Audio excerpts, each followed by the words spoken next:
Music in our worship today. Much of today's music is chosen for Memorial Weekend.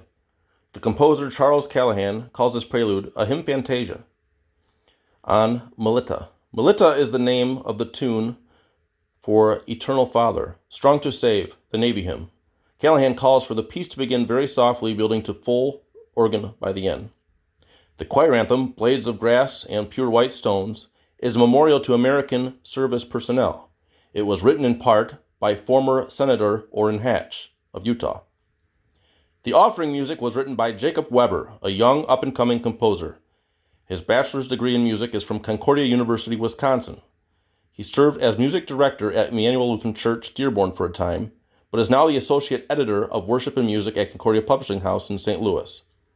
Sent Forth by God's Blessing is based on a Welsh folk tune, the Ashgrove. The postlude is a transcription of a little-known march by John Philip Sousa, the March King. It is called the Revival March because it quotes a revival tune in the Sweet By and By in the trio section. It was probably written at the suggestion of Simon Hassler, the Philadelphia composer and orchestra leader. It was one of Sousa's earliest marches and was written for orchestra, not band.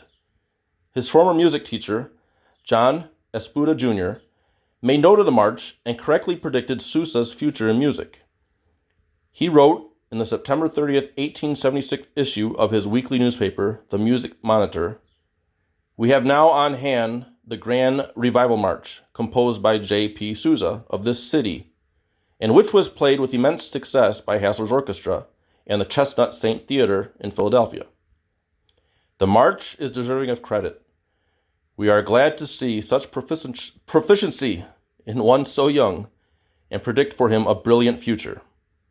The Revival March was transcribed for organ by Joseph Linger in 2012.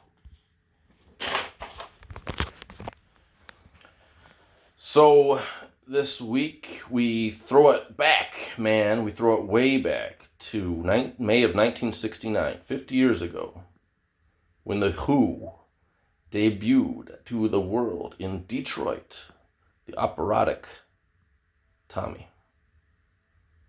And they will be here in a couple nights, 50 years from when they started. 50 years touring. Awesome, man.